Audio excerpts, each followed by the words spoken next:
Yo, welcome back to another episode of the Growth Unscripted podcast. I'm your boy Devontae. I'm here with a local artist here today. He called himself the Henrico Hero, okay, to the masses. And he's about to share his story, share his come up, and we're about to get into this conversation. How you doing today, Rich? I'm good, bro. How you doing? Everything Doing cool? great, bro. I'm feeling great, bro. Yeah, great and blessed. Same. So, for those who don't know you, though, can you actually share a little bit about yourself and what you do? Okay. My name is Rich. I go by Pay to Play Rich. I do music. I'm an artist, entrepreneur. I came up on the East End of Richmond in Henrico, per the Henrico Hero. Okay. I went to school at Virginia State University, graduated from there. I've had a recording studio in Richmond. I run a business right now. I have my own company, music group, a production company.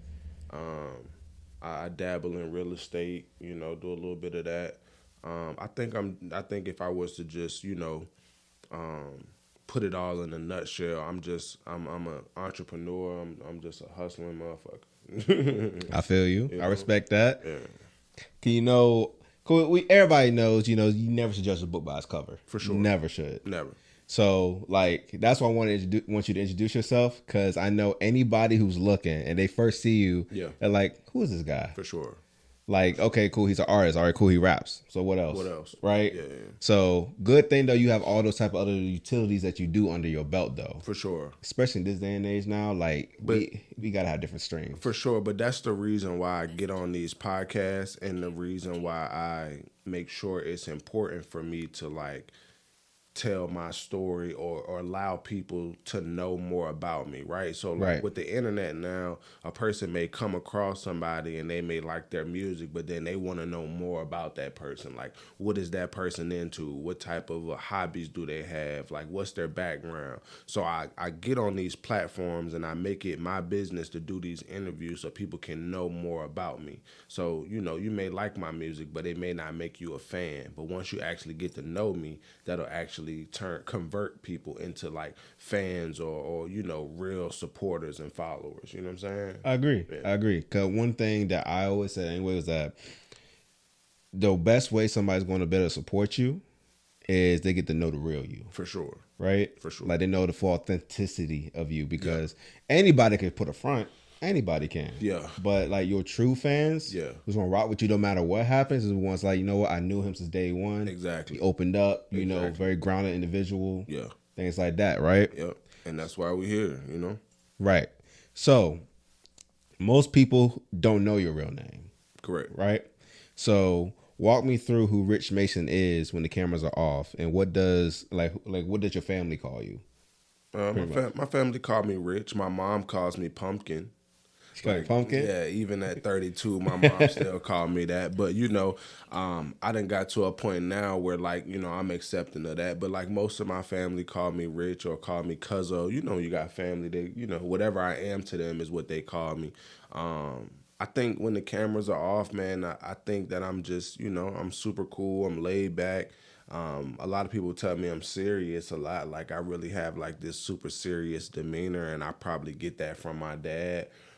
But I normally don't lose my cool, though. I'm normally cool, calm, and collected on any situation. If there's a point in time where I do lose my cool, then, there's probably a valid reason for it, and you should probably stay away. You know what I'm saying? I feel you on that. But for the most part, bro, I'm cool. You know what I'm saying? I'm a father, you know what I mean? When the cameras is off, I'm taking care of my responsibility, being a dad, and, trying to raise my son, right? But, I mean, for the most part, bro, what you see is what you get. You know what I'm saying? I'm this. It don't matter any setting. I'm cool. I'm not super energetic. I'm not, I'm just me, I feel you on that. I'm the same way, because I'll be honest, it takes a lot to get me mad. Honestly, because I'm usually goofy, usually outgoing, everything 99% of the time. Anytime I do get mad, like you said, it has to be a valid reason. Yeah, for sure. And I know that about myself, and the people who know me know that about me too. There are certain people that's been able to experience me when I'm pissed off, and it's not a fun sight. And I don't even like to get to that point, you know what I mean? Because it's just not good for your health, you know what I mean? In my opinion. I agree. To be at that point of like, livid, you know what I mean? Absolutely. So Especially when like you got all these things you doing now. yeah. So like you have an image. For sure. For sure. And the one thing you want to make sure is that you still remain credible and that you don't showcase yourself outside of your body, especially if you don't need to. Because not everybody, because there's gonna be people that's waiting. They're just waiting. They're waiting for an opportunity to see you fall off or something for you to be, in a negative light. You know what I'm saying? Mm-hmm. And I try not to give that to people, and I don't give that to people. I don't do a lot of like social media back and forths and stuff like that. I'm really trying to do more about keeping my opinion to myself. Because I have a very different opinion when it comes to a lot of topics and things that be going on, and I know that rubs people the wrong way, or some people can't take, somebody being honest and, just upfront about how they feel about certain things. So I really be, holding my tongue sometime when it comes to certain things, I feel you. Honestly, though, I mean, to me personally, this is me. I know everybody's different, but I honestly can give two fucks how somebody feels. Only for the mere fact because I shouldn't have to limit myself, or if I know like I'm a very intelligent being. Yeah. Right? That doesn't mean I should have to limit myself for those, right? I agree. And then also, if like somebody can take constructive criticism. Mm-hmm. Not saying like you're bashing them or anything like that, but these are just like real world things and skills that people need to learn and understand, though. For sure. Because like, okay, if you being honest about something with somebody, right? Mm-hmm. Especially that's supposed to be somebody that's supposed to be in your circle. Mm-hmm. Your circle got to understand that, hey, I'm willing to take constructive criticism. Y'all tell me if I'm wrong somewhere or I need to improve somewhere. Mm-hmm. Y'all need to be able to do the same thing. Because you are who you hang around. Exactly. So if you can't be able to handle criticism or the truth about something, then there's a problem. Because when me and my boy Pooch, like when we be talking and stuff all the time, like he tells me whenever I fuck up on something, I tell him the same thing. But we don't get mad at each other. We grown men. Exactly. And I don't mean to say that in a reference to like, my team or my folks. I think it's more so an internet thing. You know what I'm saying? Everybody have an opinion now when it comes to the internet. Agreed. Everybody's entitled to feel how they feel. But I didn't come from an internet time. You know what I'm saying? I came from like, I'm a 94 baby. So that means like I came up in that transitional period where we didn't have the internet and the phones and stuff, and then we was able to have access to those things. So we got to see the best of both worlds. But before we had the internet and we had the phones and stuff, we was real people. Like, you know what I'm saying? We was outside and, we had to physically be in front of people when we had conversations and being able to express ourselves and stuff like that. But it ain't like that now. It's more internet based, and people hide behind the internet and they phones and stuff like that. Yeah, and they talk all the shit they want to over the side, like, they're never gonna find me, or whatever the case. Them, X, Y, and Z. You know what I mean? So I'm just learning now that it's not really worth putting that energy out. That's it. I agree. I had like a couple of viral clips that's on my Instagram page, right? Mm-hmm. One of my biggest viral clips I had was the single you was to marry you. Mm-hmm. Had over almost about 1 million views, right? Sure. And there's hella people in there. I mean, hella people who started talking some of the most craziest shit ever, right? Yeah. And I just laughed. It's funny because sometimes people don't even have those opinions or those views. They just say it for the internet. You know what I'm saying? Like, if you were to talk to those people in real life, they probably would never say those things that they say on the internet, but they know that, that's going to rage bait somebody, or that's going to create, some type of engagement. It's all a game. You know what I mean? It's all a game. Most definitely. Yeah. Most definitely. And you know what? I don't really have to do much because some of the other people who also comment, of course, it's opposite of it. You know, they start arguing with them in the comments. So. Look, it's more engagement for you. You know what I'm saying? And that's all I think about. That's same, and that's me, and that's me now too. I'm realizing how to use the internet to my advantage. A lot of times I'm very strategic in the stuff that I do. So I put a lot of thought into it, especially when it comes to the internet. So a lot of times, it's funny, I will show you this after we done, but one of my bros just texted me and was like, yo, Rich, I really hate that you engage in these kind of conversations, right? And in my mind, it's like, well, me engaging in these conversations is creating engagement. You know what I'm saying? And that's Right. what I need, whether it's positive or it's negative. It's engagement. It's creating the visibility of me as a person, as an artist. You know what I mean? It's like Great. it's something that's allowing people to talk. You know what I'm saying? And that's what I need. I need people to talk. I need my name to be circulating, whether that's positive or negative. Now, of course, we want it to be more positive than negative, but that's not always the reality. But as long as I keep being who I am as a person, the positive gonna show more than the negative anyway. Agreed. And it's all about too. So one thing a lot of people do, right? Especially when they make content, Yeah.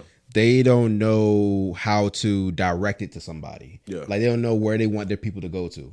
So like if you're able to, it doesn't matter how the conversation is or wherever the clip is about. Right. What matters is your call to action. Where is it that you want your audience to go to afterwards? How can you convert this over to whether you want to be more views, more listens, For sure, or even just more like monetization for you to make money. Yeah. Right. Mm-hmm. So it's all about that when a person does create content, or wherever that be, is that you make it purposeful and you make it intentional to where you want it to lead to. Correct. You feel me? Yeah. So now you're a father. You only have one kid. I only have one kid, and it's gonna be like that for a while.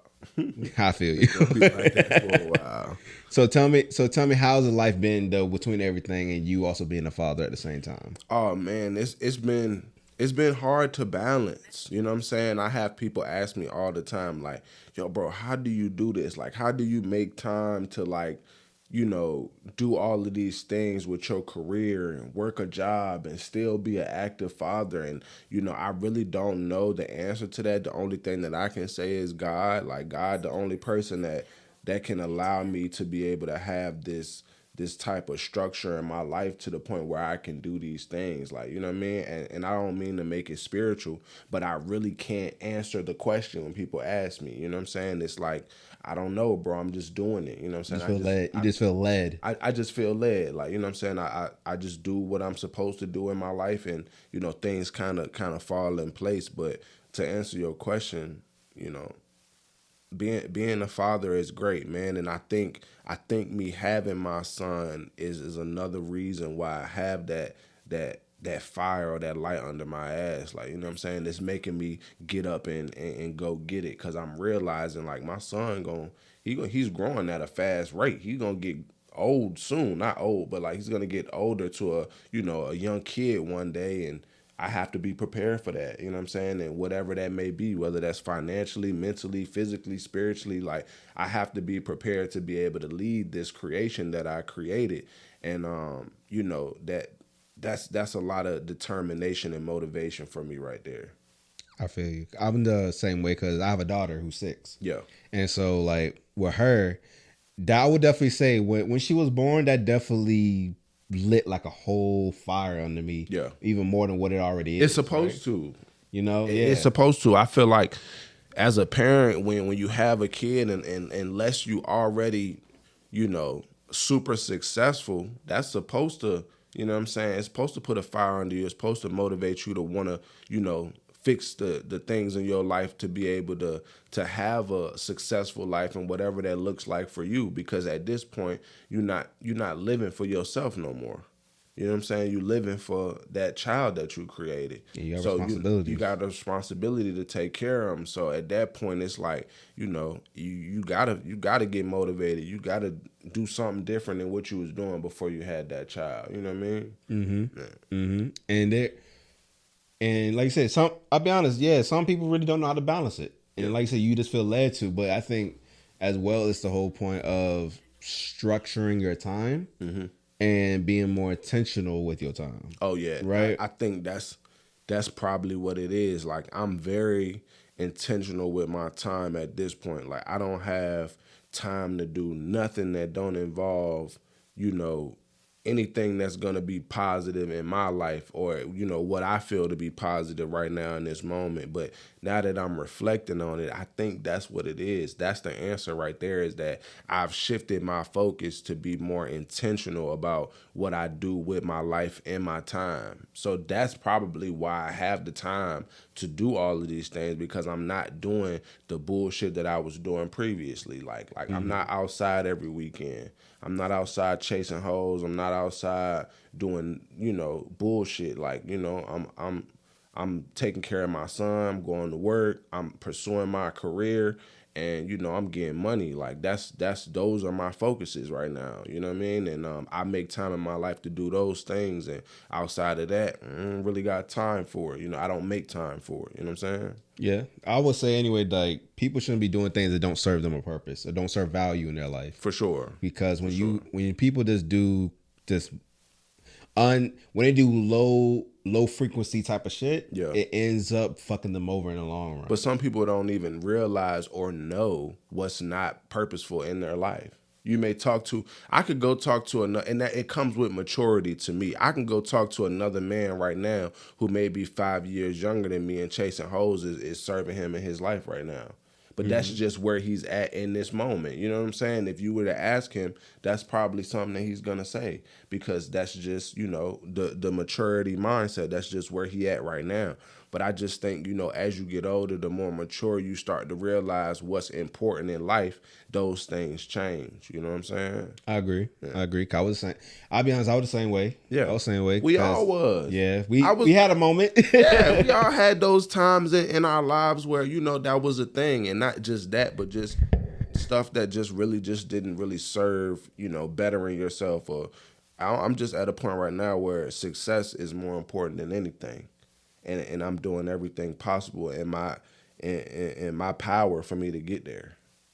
You know what I'm saying? Yep. Yeah. So I feel you. Yeah. So now let's actually get into your name real quick. Yeah. So Rixh is spelled with an X. Correct. So is that intentional? It is very intentional. Okay. And what does the X supposed to represent?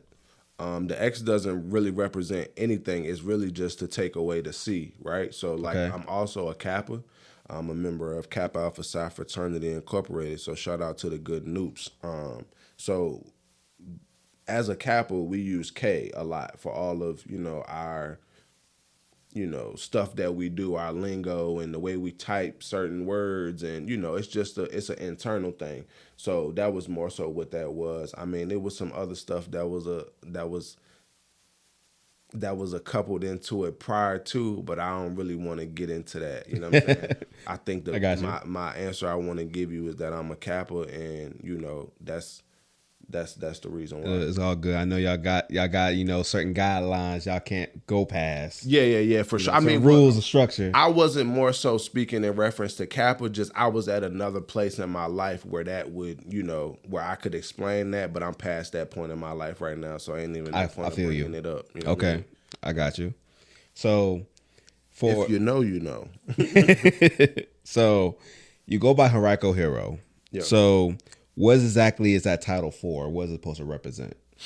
Man, it's great that you asked me that. So I'm gonna start from the beginning. I've just been, in the last year or so, man, I've been having a lot of conversations with people that are from my section, and they've just been giving me a lot of praise and just, kind of letting me know that I'm inspiring them, and I'm helping them, figure out what they want to do, and I'm giving them a feeling of hope. You know what I'm saying? Mm-hmm. That whether they can do music or they can just do whatever that they want to do, because they see me chasing my dream, and they see me like, really, really moving in a progressive, positive way.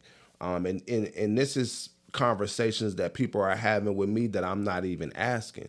I'm not asking people, like how they feel about me as an artist, or, what's my impact. These are just genuine conversations that people are having with me. So, after internalizing those conversations, to me, I feel like a hero to a certain extent, right? And when we talk about the rap scene or hip hop in Richmond, there's not too many people from Henrico or from the county that you're going to name that's going to be worth talking about. And if you ask me, I'm one of the first people that's being acknowledged from my section. You know what I'm saying? Mm-hmm. So I coined myself as the Henrico Hero for that reason, because one, I know that there's people watching me. I know that there's people looking up to me. I know that there's people inspired by me. And I know that based off of the foundation that I built and what I've been doing, I'm one of the first ones to do it from where I come from. You know what I mean? So, I just felt like it just fit. It made a lot of sense. You know what I mean? I feel you. Yeah. So based on the experiences of what you been through, pretty much, that kind of like helped formulate the, okay, you know what? Due to like what I'm receiving from people, this is now like, I feel like this is like a transition to like this type of calling. For sure. To where I'm going to. Exactly. And I think that's more so of it, right? Like now I'm at a point where it's like I can't stop. I can't quit, because now I have these people who are looking at me to finish the job. Like, you know what I'm saying?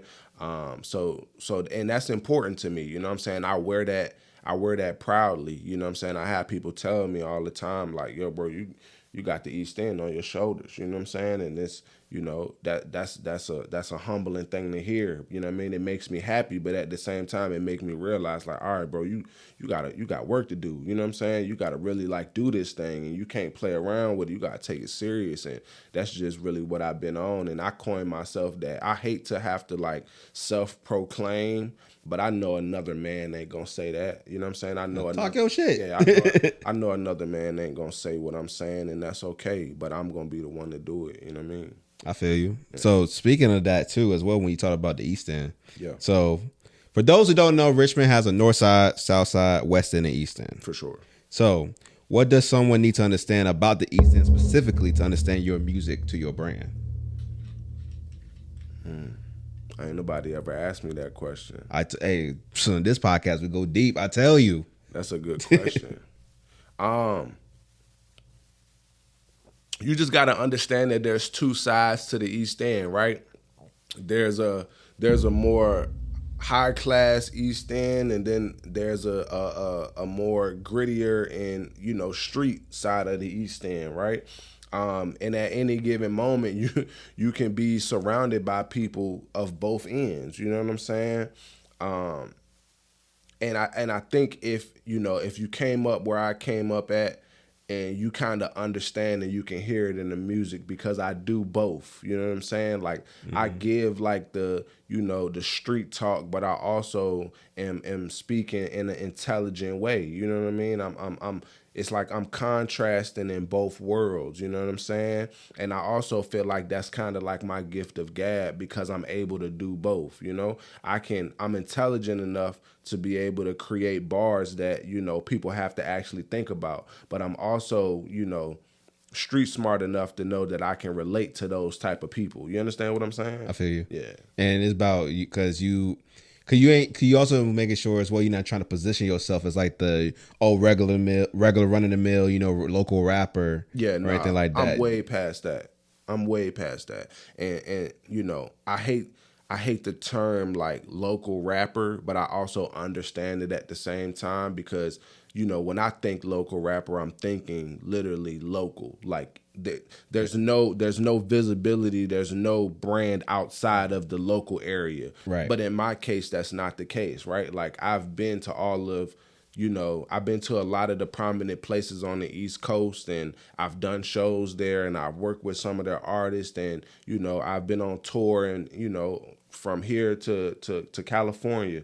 So when we talk about local, I'm past local. That's why I don't get caught up in too much of the politics from here, because I'm realizing like that's gonna keep me in a bubble. That's like the crab in a bucket mentality. You know what I'm saying? And me knowing who I am, like I'm past that. You know what I'm saying? I feel you, because you want to make sure that you don't get caught up in all of it. Because then you get caught up in there, or they see you on social media talking about it. Yeah. Then it's gonna get your name wrapped around in it. Next thing you know, then people gonna see a different perception of you. For sure. And stuff like that. One so thing you gotta leads stick to another, and now it's it's all bad. It's a whole piece of shit. Yeah. Facts. Okay, so you said before that it's okay for your crown to fall. but you have to put it back on. So take me to the day your crown fell the hardest and the moment you weren't sure you could pick it back up again. Okay, I'll take you to that moment. I had a point in time in my life where I found out about my dad having cancer. I found out that my dad had cancer, and I can't remember if it was before or after, but I found out that I was having a kid, right? During that time, you know, it was a hard moment for me, because I think, you know, my job that I had wasn't the best job. You know, my extra hustles that I had going on wasn't really like working. It was just, you know, a lot of negativity in my life, man, and music really wasn't where I wanted it to be either.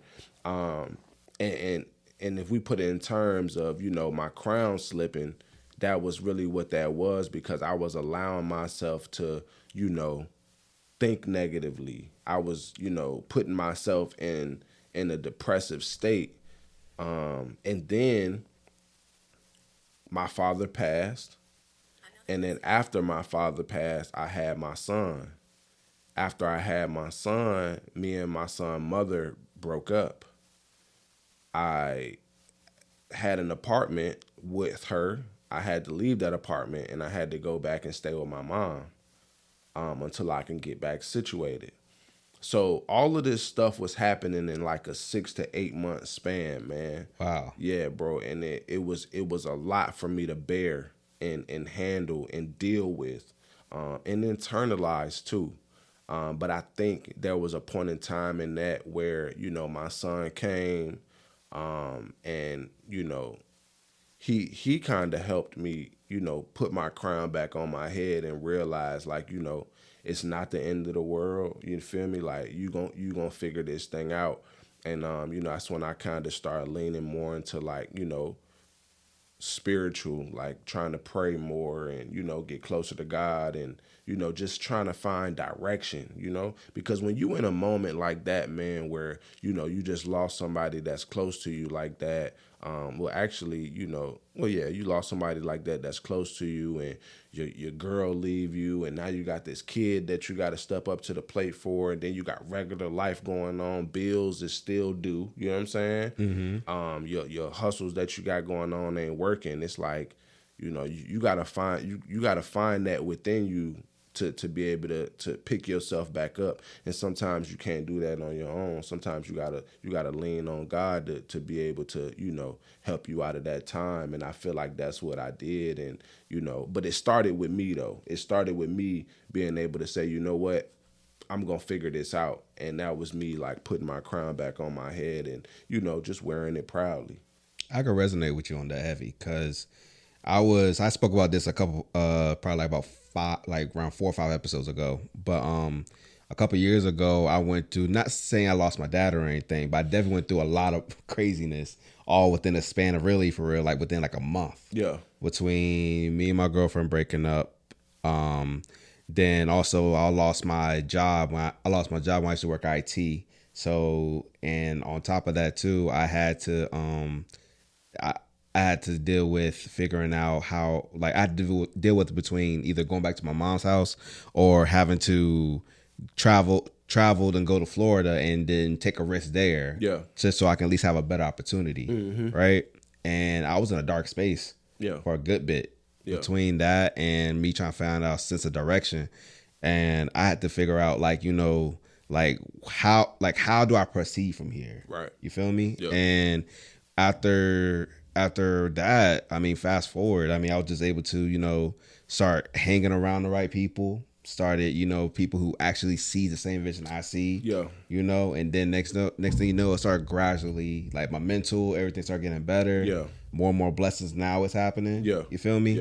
So, like, being able for us to, you know, be able to resonate and being able to, you know, see, like, you know, even though we have all this darkness going on, we were still able to find a way to, like, even between you losing your dad and your son, and then your son coming to the world, it was like a life was lost, but also another life was gained at the same time. Exactly. And I think the point that I was, you know, to bring it full circle, it's like some people are not able to find that light or find that within themselves to put their crown back on their head and, you know, get back to doing what they was doing and wearing it.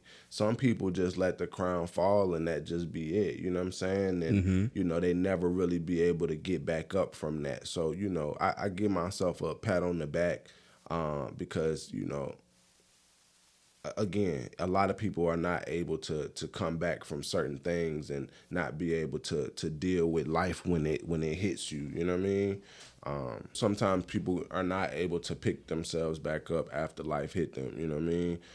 But I was able to do that, and that's where the whole like crown and, you know, being able to when it fall, you just got to be able to, you know, pick that shit back up and put it back on and wear it. You know, that's it. I respect that. Yeah. I love that. So, what was like the last good memory that you had with your father before he passed?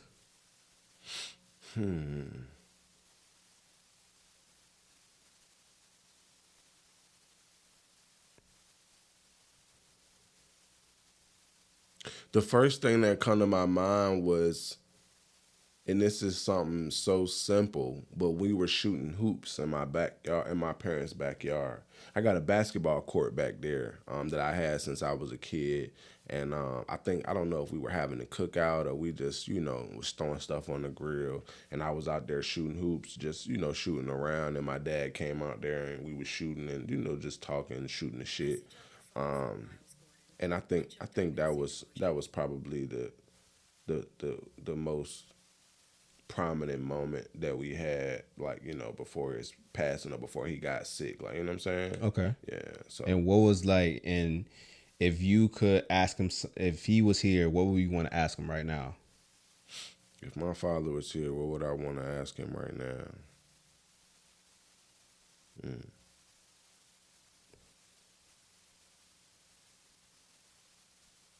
I would ask him to give me, you know, tips and advice on being a dad. Like, you know, that's really what I would do. I would talk to my dad and ask him more questions just about navigating fatherhood and, you know, how he did it. That's really one of the things that I wish I could ask or talk to him about, you know? All right. And what was like, so when your son was born and everything, right, with everything that was going on, Yeah. what's one thing that you swore to yourself that you want to do differently compared to through your experience with your dad and then now with your son? What was one thing you swore to yourself that you want to do differently on? Just being there more. My dad was there, but my dad was working a lot. You know what I'm saying? And as a kid, you don't really understand it. As a kid, you want your parents and you want your, you know, your people to be there for you when you doing things, because it helps, you know, you have that confidence that you need to be able to, you know, to be able to perform well, right? So, and Right. when I say that, I mean, like, you know, when as a kid, when you have basketball games, you have football games, you have baseball or whatever the case may, whatever it is that you're doing, knowing that you got your dad out there rooting you on or your mom rooting you on, and you can hear them, you know what I'm saying? That creates a kind of confidence within you that, you know, that helps you out, you know? And I think, you know, because my dad had to work so much to take care of, you know, home, that he didn't have the ability to be able to be there as much as I wanted. Now, was my father there? Yeah, he was there when it came to, you know, certain events or certain things, but, you know, I think the difference that I want to make is having my son having access to me way more often than I was able to have access to my father. You know what I mean? And that's the reason why, another reason why I'm pursuing my dream and I'm really taking it serious and, you know, investing into myself, because I understand the importance of that for my son. I need to be able to have that leisure to be able to to go to basketball games, show up to parent-teacher conference, like, you know what I mean? Supporting my son and whatever it is that he want to do. Just having the time to be able to do that. Like, I don't want to tell my son, oh, daddy can't come to this today because I got to go to work. You understand what I'm saying? No, I get it. I don't want that for myself. So No, I get it. It's the same with me for my daughter. Because, like you said, basketball games, football games. So I used to play football and soccer. Yeah. I wanted, like, you know, see my dad out there in the stands and stuff. Yeah. Even though he only lived like about 5 minutes away, he just never showed up really. Yeah. It was probably maybe a small handful if he did. Yeah. But still, it's just that those parts of me knowing that and then me knowing how I felt. Yeah. Those are things I took with me. Like, I don't want my daughter to ever feel like this. Exactly. You know? That's exactly what I want to show. And I want her to know that I'm here for her. Yeah. I may not be able to make it to every single thing. Yeah. But I'm going to make sure to make it at least well over 90% of it. Oh, for sure. And especially at least the most important ones more than anything. For sure. And that's the goal. And that's the only thing that I would say that I would want to do different. You know what I'm saying? Because I had a good life, man. And my dad made sure I had a good life. And, you know, I'm thankful for that. And I forever have, you know, gratitude for it. And I'm going to do the same thing for my son. But I think the only difference is that I would just make sure that, you know, I situate myself now to the point to where when my son get older and he doing these certain things, I can be there to support. That's it. I agree. Yeah. I agree. What's the so let me see here. Because that was actually another good question I actually wanted to ask you too. So grief shows up a lot in your music.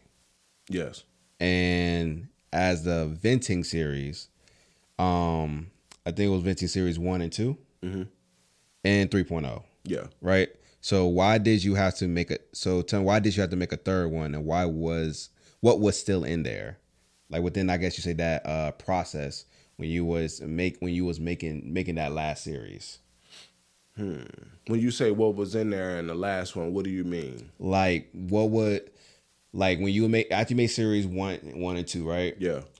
I guess was there still more pent up inside of you that you wanted to get out, and why that made you wanted to make 3.0? Part of it, but I think the biggest piece is like in my music, I have a hard time going beneath the surface. So a lot of times the stuff that I talk about when it comes to personal is surface level. And, you know, I don't really express myself as much as I should. So I use the venting records to be able to really vent. You see what I'm saying? And just get everything off that, you know, I'm feeling in that current moment in time when I'm writing that record. And I'm going to keep on doing venting records. I don't know to what point will I stop doing them. And I'm going to always coin them as venting. But I just think it's good for an artist to be able to it's like therapy. You know what I'm saying? It's therapy to me to be able to express these things and these feelings that I have and put them on wax so that, you know, other people can hear it and they can fit. Because there's other people in the world who feel the same way that I feel. You know what I'm saying? They just don't know it because we haven't talked about it. But my music is our outlet for us to be able to bond over those things that we both have those problems that we dealing with, or we have those feelings that we feeling. And that's what the venting records are for, man. And I just try to be transparent in my venting records and really just, you know, say how I'm feeling and what's on my mind and my chest, you know? There's nothing wrong with that. Yeah. And I'm glad that you do it that way too, because I do agree that every artist needs to, or any individual period needs to have some way to vent, to where it's in like a positive outlet. For sure, right? For sure. Because even for me, even though I'm not an artist, but I know I'm very skilled in creating like AI storytelling and stuff like that. So like back in June, actually Juneteenth of last year, I made a TikTok video, but I did a AI generated storytelling type of thing. Okay. So I did one where a modern black man went back in time, talked to the slaves back then, and they had a podcast session in the cotton field, and he talked about pretty much, you know, how men were back then compared to how men act acting something today. Yeah. And that clip went viral. And I did another one where black men, where it was like I did another one where it was like a black man. It was in a funeral, and the black one was in the casket. His daughter walks up to it, and then what it did was I made like the sound effects, made the screen go black, and had a little girl say, "Don't leave me, Papa, please." And then it did a all black screen, popped up a light, and had the black man show up in the middle of the dark room talking about his pains and stuff that he went through. Okay. And so during that time, I was going through stuff inside me internally, but I want to find a way to outlet myself. Right. You feel me? Right. So like that was my way of expressing it. In that type of format. And that's good that you're finding, creative and positive ways to do it, because a lot of men don't know how to channel that into, something positive. They would it's the easier route for them to just crash out or like, engage in negative behavior because of the stuff that they going through, man. And so it's good that, we still got, black men that's finding positive ways to outlet those, feelings and, things that they going through, for sure. Agreed.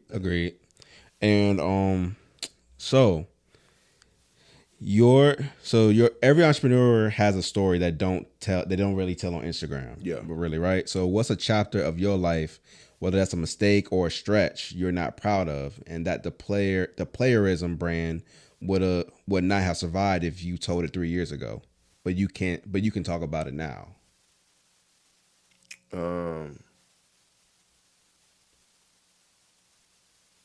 It's like like multiple questions in one. I know it was kind of loaded. Yeah.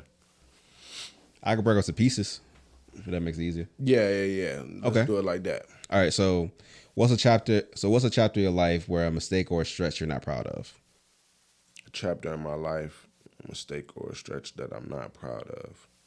I think early on, as like, as a kid, young teenager, I was like heavily on trying to be like something that I wasn't, I was heavy on trying to do like hood shit, be around like my hood friends and, claim things that they were a part of that really wasn't me. You know what I'm saying? And I think that's probably the best answer that I can give you, man, is that, I'm not proud of that. I'm not proud of the fact that I didn't realize that I was already cool enough that I didn't have to try to do those things. You know what I'm saying? Mm-hmm. That's the only thing that I can say, that I'm not proud of, is that, I was trying to portray something that I wasn't. You know what I mean? Now, granted, I've been around these things. I have family who has come from, bad neighborhoods, poverty, but that's not my life. You understand what I'm saying? Yeah. But, it's always been cool to be the bad guy. Like, you know what I'm saying? There's always, that lore of, the bad boy has always been, cool.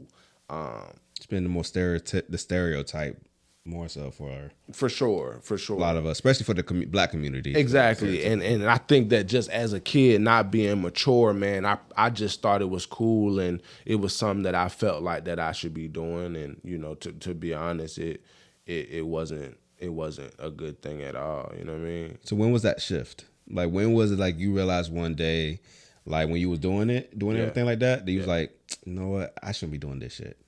It was in high school.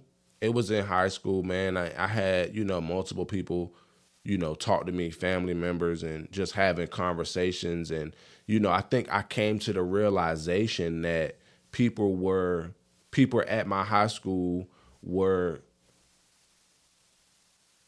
appreciating and liked me and my group of friends because who we were. And I think that was kind of like the turning point for me, where like, well, why the fuck do I need to be like them? And these people are accepting me and liking me for, being like these guys. And I think at that point in time, it was like, oh, okay, well, I don't really need to do that. You know what I'm saying? I lean more into like, me being who I am and where I come from and,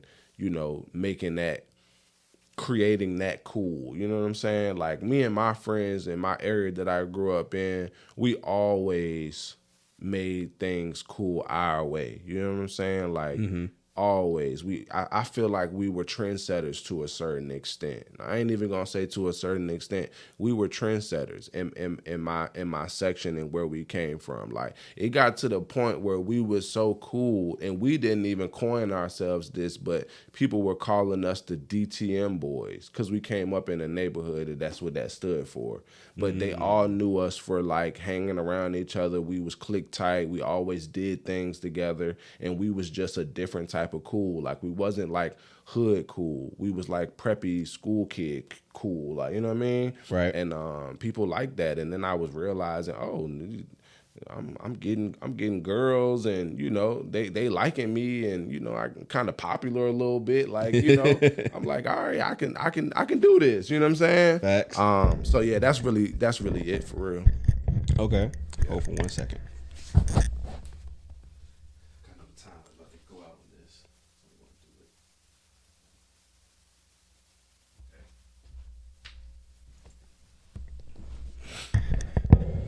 Okay, so let's get into pay to play. Okay. So what is pay to play? What made you create pay to play? So I've always had a entrepreneurial mindset and spirit. Again, like I told you, I used to have a recording studio called Goats Recording Studio, and we had that on Midlothian. I ran that with my boy Cam. Shout out to Cam, that's my cameraman now. And shout out to my man Inks. We were all like co-owners of that company. And then I had another record company that I started when I was in college. It never went anywhere. But I've always had the mindset that I wanted to create, to create my own label or, music group. And Pay to Play kind of came about because that was the name that I gave myself as an artist through my friend Josh. Shout out to Josh. I tell people this story all the time. We were in a group chat. I got a group chat with some friends from college. And we were in there talking about like the girls that we would sleep with or pay to sleep with, right? Like celebrity girls or whatever the case may be. A Megan Stallion. A Megan Stallion, a Megan Good, Megan Good, my wife. You can't touch her. she mine. My bad. But yeah, so like we was having those conversations about them type of women, and I was the one in the group chat saying yes to majority of them. But we was like joking around. Right. But my friend ended up, my boy Josh, shout out to Josh, he ended up saying like Pay to Play Rixh during the conversation. Like we all laughed at it. But when I heard it, it was like that kind of got a ring to it. You know what I'm saying? Got a little salt on that thing. Yeah, for sure. It got a little sauce to it. So I did my own research and figured out what pay to play meant, and it meant like to get into the game. And at that current moment in time in my life, that's what I was trying to do. I was trying to get into the music industry. I was trying to get into the game. So it kind of just stuck. It kind of just stuck with me. And then I used it to create a brand. I changed like the meaning of it. Now pay to play means to invest into yourself for a greater good. You got to pay to play. You understand what I'm saying? Mm-hmm. And you investing, the investing is the pay part. Because when you invest, not all the time is it like physical money, but you're investing by paying, your time, your energy, whatever the case may be. And the play part is your life, right? Like how you play, like how your life goes. So, pay to play started with that. And then as an artist, I just built a foundation on it. And then that's when, as I built my foundation, that's when the music group part came. And then I was just like, okay, now I'm going to turn this into like an actual company, like, and build on that. And that's just what I've been doing, man. I've been building on it. And now it's getting to a point where I wouldn't say it's a household name yet, but it is a name. Getting there. It's getting to that point where it's becoming a household name, man. And that's the goal. Okay. So I love the pay to play concept. Yeah. I love that now it's up and coming. So that's dope. Yeah. So tell me then. So walk us through the pay to play ecosystem. Like, is your explaining so like you're explaining it to a venture investor. So like, cause I think you have like P2P, MG Productions, the store, the gallery, program for players, the book. Like, what's the connective tissue about it all? It's all pay to play, right? So the ecosystem, right? The way that I have my company and my business set up is pay to play association, right? And that's considered to be my holding company. And underneath my holding company, I have pay to play music group, and then I have pay to play productions, and then I have fair play clothing, and then I have the Players Lounge, which is a show that we're working on, building right now. So I have all of these entities underneath this pay-to-play association umbrella, and that's the ecosystem. But the ecosystem is important because as an artist, you need all of these things to be able to be successful, right? Right. So I have the music group so that artists can have distribution and they can, have the resources from a label. And then I have the production side, right? The production is another aspect to, an artist's career when it comes to their content, their videos, and, anything of that nature. And then we have the clothing, right? There's this fair play clothing. That's the merchandise, which is another revenue stream that, artists can create for themselves. They don't have to be fair play, but that's just mine. And then we have the Players Lounge, which is a show like with different episodes, and that's like the entertainment factor, and that's another revenue stream that we can use to put on to streaming platforms, and whether that's Prime, Netflix, or YouTube, whatever the case may be. So the ecosystem is being built, but the goal with the ecosystem is to create a infrastructure where I don't need any outside resources. Do everything all in house. Do everything in house. All money in is the blueprint that I got from Nipsey Hustle, and that's exactly what he was doing, and that's exactly what I'm trying to implement. I take a lot of his program, and I paid attention to a lot of what he was doing with his all money in brand, and the concept is exactly that. It's just having your own infrastructure built around you as an artist to the point where you don't need any outside resources for you to be successful. And that's what I'm building. That's the pay-to-play ecosystem. I love that. It's dope, man. That shit fire, bro. Yeah, for sure, bro. It's like one of those things, man, that's not really being talked about enough. It's not being, it's not being praised, but I'm not looking for that. What I'm looking for is, impact. I'm looking for the impact of it, man, and I'm looking to see how I can impact others, and what that does for the other people, and my community, or my artist, and whatever the case may be. It's really just inspiration, man, for other people and stuff like that. Man, you gave a lot of gems. Yeah. And I like to pay to play. I love that shit. I appreciate that, bro. I love appreciate that, man. Bro, I wish I could have you on longer, bro. Cause I said I still want to get in even more conversations, but listen, bro, hold those questions, save them, put them in the doc somewhere, because man, we can definitely come back and do another one of these sometime soon. I know I'm gonna be having an album come out in the next couple of months, man. Okay, I would love to revisit this conversation, talk about that a little bit, and you can even ask me some more in-depth conversation. So question. Yeah. How you love if I'm able to get it together? Yeah. How you love we do this, but also incorporate like a live performance to where you perform for a little bit, then you come back, sit down, and talk, and we talk about it. Okay, we could do that for sure. Do you like that? Yeah, we could do that for sure. Okay. Because I think that'd be dope. Yeah, I think it's a good idea, man. Let's do it. You know what I mean? That way people can see the talking, see who I am as a person, but also see how good I am in music as well. Oh yeah, we're doing it. People, we're getting it done for sure. Okay, it's gonna happen. Stay tuned. Stay tuned for that shit. Yeah. Bro, Rixh, I appreciate you, bro. I appreciate you, man. I appreciate your time. Thank you. Again, I like what you're doing with the Growth platform and the podcast, and a lot of times when you go get on these podcasts, man, it's super surface level. And today you asked me some beyond surface questions that even made me have to think a little bit. So, I appreciate that, man, and, the time and effort that you put into it. So definitely keep doing what you're doing, brother, for sure. Thank you. I appreciate it. All I care about is trying to make it's for people to get like the real nuance of not just anybody who comes on, but like you really get to know who they are, know they come up, and just know that they can do it just like anybody else. It just requires more consistency behind it. That's it, bro. That's feel me? Yeah, for sure. So listen, if y'all enjoyed the episode and y'all want to make sure to listen to more to it, make sure y'all go ahead, like, subscribe. Make sure to go ahead and hit that follow button too on the Apple Podcast platform and all other podcast platforms too, please. Thank you. For sure. And listen, we got more coming up very soon, so stay tuned for that. But make sure to leave a review and make sure to leave a comment too. Like if y'all like something, tell me what you like most about the episode.